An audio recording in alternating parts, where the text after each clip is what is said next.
ಮಧುರ ಅಗ್ರಿಟೆಕ್ಗೆ ರೈತ ಬಾಂಧವರಿಗೆ ಸ್ವಾಗತ. ಈಗ ನಾವು ಚಿಲ್ಲಿಯಲ್ಲಿ ಈ ಕರಿ ನುಸಿ ಅಥವಾ ಬ್ಲ್ಯಾಕ್ ಥ್ರಿಪ್ಸ್ನ ನಿರ್ವಹಣೆಗೆ ಮುಖ್ಯವಾದ ಮಾಲಿಕ್ಯೂಲ್ಸ್ ಏನು ಕೆಮಿಕಲ್ಸ್ ಇದ್ದಾವೆ ಅವನ್ನ ತಮಗೆ ತಿಳಿಸಿಕೊಡುತ್ತೇವೆ. ಈ ಒಂದು ಎಪಿಸೋಡ್ 1ನಲ್ಲಿ 5 ಮುಖ್ಯ ಕೆಮಿಕಲ್ಸ್ ಇದ್ದಾವೆ. ಒಂದು ಇವಾಗ ನೀವು ನೋಡ್ತಾ ಇರ್ಬೋದು, ಗ್ರೇಸಿಯಾ ಅಂತ ಇದೆ. ಇದು ಫ್ಲೆಕ್ಸೋಮೆಟಮೈಡ್ ಅಂತ ಹೇಳ್ಬಿಟ್ಟು 10% EC ಇದೆ. ಇದು ಬ್ರಾಡ್ ಸ್ಪೆಕ್ಟ್ರಮ್ ಆಗಿರುತ್ತೆ. ಐಸೋಝೆಲೈನ್ ಇನ್ಸೆಕ್ಟಿಸೈಡ್ ಗ್ರೂಪ್ ಅಂದರೆ IRAC ಗ್ರೂಪ್ 13ನಲ್ಲಿ ಬರುತ್ತೆ. ಇದರ ಮೋಡ್ ಆಫ್ ಆ್ಯಕ್ಷನ್ ಏನಪ್ಪ ಅಂದರೆ, ಇದು ಟ್ರಾನ್ಸ್ಲೇಟರಿ ಆ್ಯಕ್ಷನ್ ಆಗಿಬಿಟ್ಟು ಪೆಸ್ಟ್ನ ಇದು ಮಾಡುತ್ತೆ. ಇದು ಬ್ಲ್ಯಾಕ್ ಥ್ರಿಪ್ಸ್ನ ಕಂಟ್ರೋಲ್ ಮಾಡೋದಕ್ಕೆ ಹೆಚ್ಚು ಅನುಕೂಲಕರವಾಗಿದೆ. ಇದು ಅಪ್ಲಿಕೇಶನ್ ಏನಪ್ಪ ಅಂದರೆ 160 ml per litre of water ಅಂತ ಹೇಳ್ತೀವಿ. ಅಂದರೆ 0.8 ml ಅಂದರೆ 200 ಲೀಟ್ರ್ ನೀರಲ್ಲಿ ಬೆರೆಸ್ಕೊಂಡು ನೀವು ಔಷಧಿಯನ್ನು ಸ್ಪ್ರೇ ಮಾಡಬೇಕು. ಹಾಗೆ ನೀವು ಎರಡನೇದು ನೀವು ನೋಡ್ತಾ ಇದ್ದೀರಾ, ಟಾಲ್ಫೆನ್ ಪೈರೈಡ್. ಇದು 15% EC ಅಂತ ಹೇಳಿದ್ದು ಕೀಫಾನ್ ಅಂತ ಬರುತ್ತೆ, PI ಇಂಡಸ್ಟ್ರೀಸ್ದು. ಇದು ಒಂದು ಬ್ರಾಡ್ ಸ್ಪೆಕ್ಟ್ರಮ್ ಇನ್ಸೆಕ್ಟಿಸೈಡ್ ಆಗಿರುತ್ತೆ.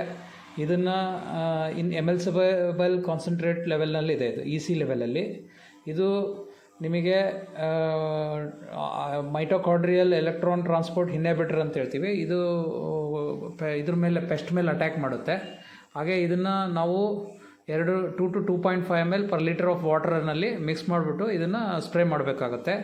ಇದು ಕೂಡ ಒಂದು ಚಿಲ್ಲಿಯ ಕಪ್ಪು ನುಸಿಯನ್ನು ನಿರ್ವಹಣೆ ಮಾಡಲು ಅನುಕೂಲ ಆಗುತ್ತೆ. ಹಾಗೆ ಮೂರನೇದು ನೀವು ನೋಡ್ತಾ ಇರ್ಬೋದು, ಎಕ್ಸ್ಪೋನಸ್ ಅಂತ ಹೇಳ್ಬಿಟ್ಟು, ಅಂದರೆ ಬ್ರೋಫ್ಲೆನಾಯ್ಡ್ 20% SC ಅಂತ ಹೇಳ್ಬಿಟ್ಟು. ಇದು ಮೆಟಾಡೈಮೈಡ್ ಇನ್ಸೆಕ್ಟಿಸೈಡ್ ಗ್ರೂಪಲ್ಲಿ ಬರುತ್ತೆ. IRAC ಗ್ರೂಪ್ 30 ಅಂತ ಹೇಳ್ತೀವಿ. ಇದು ಚಿವಿಂಗ್ ಆ್ಯಂಡ್ ಕ್ಯಾಟರ್ಪಿಲ್ಲರ್ಸ್ ಇದಕ್ಕೆ ಯೂಸ್ ಮಾಡ್ತೇವೆ. ಥ್ರಿಪ್ಸ್ನಲ್ಲೂ ಯೂಸ್ ಮಾಡ್ಬೋದು. ಸಸ್ಪೆನ್ಷನ್ ಕಾನ್ಸಂಟ್ರೇಷನ್ನಲ್ಲಿರುತ್ತೆ. ಇದು ಕೂಡ GABA ಗೇಟೆಡ್ ಕ್ಲೋರೈಡ್ ಚಾನಲ್ ಇದ್ರ ಮೇಲೆ ಮಾಡ್ಯುಲೇಟರ್ ಆಗಿ ಎಫೆಕ್ಟ್ ಮಾಡಿ ಪ್ಯಾರಲಿಸಿಸ್ ಮಾಡುತ್ತೆ ಇನ್ಸೆಕ್ಟ್ನ. ಇದನ್ನು ನಾವು 0.25 ml per litre of water ಅಂತ ಹೇಳ್ತೀವಿ. ಅಪ್ರಾಕ್ಸಿಮೇಟ್ಲಿ 34 mlನ ನಾವು ಚಿಲ್ಲಿಯಲ್ಲಿ ಉಪಯೋಗಿಸ್ಕೋಬೋದು. 1 ಎಕರೆಗೆ 200 ಲೀಟ್ರ್ ವಾಟ್ರಲ್ಲಿ ನಾವು ಇದನ್ನು ಸ್ಪ್ರೇ ಮಾಡಬೇಕಾಗತ್ತೆ. ನೀವು ಆಲ್ರೆಡಿ ನಾನು ತಿಳಿಸಿದಾಗೆ 3 ಕೆಮಿಕಲ್ಸ್ ಹೇಳಿದ್ದೇನೆ. ಗ್ರೇಸಿಯಾ ಆಗಿರ್ಬೋದು, ಟಾಲಿಫೆರೈಡ್ ಕೇಫಿನ್ ಆಗಿರ್ಬೋದು, ಹಾಗೂ ಬ್ರೊಫ್ಲೆನಾಯ್ಡ್ ಏನಿದೆ, ಎಕ್ಸ್ಪೋನಸ್ ಆಗಿರ್ಬೋದು. ಈಗ ಇದನ್ನು ನೋಡ್ತಾ ಇರ್ಬೋದು ನೀವು. ಈ ಒಂದು ಕೆಮಿಕಲ್ ಬಂದು ಸೈನಥ್ರೋಪ್ರಾಲ್ 10.26 OD ಫಾರ್ಮೇಷನಲ್ಲಿ ಬೆನೇವಿಯಾ ಅಂತ ಹೇಳ್ತೀವಿ. FMC India private limited. ಇದು ಸೈಜೋಫೈರ್ ಆ್ಯಕ್ಟಿವ್ ಟೆಕ್ನಾಲಜಿ ಅಂತ ಹೇಳ್ತಾರೆ. ಇದರ ಒಂದು ಆಂಥ್ರೋಲಿಕ್ ಡೈಮಂಡ್ ಗ್ರೂಪ್ ಅಂತ ಹೇಳ್ತೀವಿ. ಇದನ್ನು ನಾವು ಥ್ರಿಪ್ಸಿಗೆ ಉಪಯೋಗಿಸ್ತೇವೆ. 250 ml ಪರ್ ಎಕರಲ್ಲಿ ಉಪಯೋಗಿಸ್ಕೋಬೋದು. ಹಾಗೆ ನೀವು ನೆಕ್ಸ್ಟ್ ಮುಂದಿನ ನೋಡ್ತಾ ಇದ್ದೀರಾ, ಇದು ಫಿಪ್ರೋನಿಲ್ 80% WG ಅಂದರೆ ಕಾಮನ್ಲಿ ವೆಟಬಲ್ ಪೌಡರ್ ಅಂತ ಹೇಳ್ತೀವಿ. ಇದು ವಾಟರ್ ಡಿಸ್ಪೋಸಬಲ್ ಗ್ರ್ಯಾನ್ಯೂಲ್ ಆಗಿರುತ್ತೆ.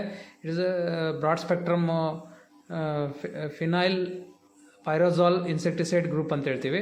ಇದನ್ನು ಕೂಡ ನಾವು ಬ್ಲ್ಯಾಕ್ ಥ್ರಿಪ್ಸಿಗೆ ಉಪಯೋಗಿಸ್ಕೋಬೋದು. ಇದನ್ನು 0.1 to 0.3 grams ಪರ್ ಲೀಟರ್ ವಾಟರಲ್ಲಿ ನಾವು ಇದನ್ನು ಸ್ಪ್ರೇ ಮಾಡಬೇಕು. ಈಗ ನೀವು ನೋಡಿರ್ತಕ್ಕಂಥ ಒಂದು ಔಷಧಿಗಳು, ಈ ಒಂದು 5 ಔಷಧಿಗಳನ್ನ ತಾವುಗಳು 70 ದಿನಗಳಾದಮೇಲೆ, ಅಂದರೆ ನೀವು ಸೆಪ್ಟೆಂಬರ್ ಎಂಡ್, ಅಕ್ಟೋಬರ್ ಹಾಗೂ ನವಂಬರ್ ಮಂತಲ್ಲಿ ಈ ಒಂದು ಹೊಸ ಮಾಲಿಕ್ಯೂಲ್ನ ನೀವು ಒಂದು ಔಷಧಿನ ಮತ್ತೆ ಇನ್ನೊಂದು ಸರಿ ಉಪಯೋಗಿಸ್ದಂಗೆ ನೀವು ಇದನ್ನು 5 ದಿನಗಳ 6 ದಿನಗಳಿಗೆ ಒನ್ ಟೈಮಲ್ಲಿ ಯೂಸ್ ಮಾಡಿದರೆ ಆವಾಗ ಹ್ಯುಮಿಡಿಟಿ ಜಾಸ್ತಿ ಇರುತ್ತೆ, ಬ್ಲ್ಯಾಕ್ ಥ್ರಿಪ್ಸ್ನ ಮಲ್ಟಿಪ್ಲಿಕೇಶನ್ ಜಾಸ್ತಿ ಇರುತ್ತೆ. ಈ ಕೆಮಿಕಲ್ಸ್ನ ನೀವು 5 ಕೆಮಿಕಲ್ಸ್ನ ಯೂಸ್ ಮಾಡಿ. ನಾವು ಹೇಳಿದಾಗೆ ಗ್ರೇಸಿಯಾ, ಕೀಫಾನ್, ಎಕ್ಸ್ಪೋನಸ್, ಜಂಪ್ ಹಾಗೂ ಬೆನೇವಿಯಾ.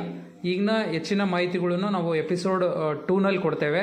ಈಗ ಈ ಒಂದು 5 ಸ್ಪ್ರೇಗಳನ್ನ ನಿಮಗೆ 30 ದಿನದವರೆಗೂ ನೀವು ಕಂಟ್ರೋಲ್ ಮಾಡ್ಕೋಬೋದು. ಇದು ಕಡಿಮೆ ಖರ್ಚಿನಲ್ಲಿ ಕೂಡ ನೀವು ಮಾಡೋದಕ್ಕೆ ಅನುಕೂಲ ಆಗುತ್ತೆ. ರೊಟೇಟ್ ಮಾಡ್ತಾ ಇದ್ದರೆ ಕೆಮಿಕಲ್ಸ್ ರೆಸಿಡ್ಯೂಯಲ್ ಎಫೆಕ್ಟ್ ಬರೋದಿಲ್ಲ. ಇನ್ಸೆಕ್ಟನ್ನ ನಾವು ಪರ್ಸೆಂಟೇಜ್ನ ಕಡಿಮೆ ಮಾಡಿ ನಮ್ಮ ಹೂವಿನ ಸೆಟ್ಟಿಂಗ್ಸ್ನ ಜಾಸ್ತಿ ಆಗೋದಕ್ಕೆ ನಾವು ಪ್ರಯತ್ನ ಪಡ್ಬೋದು.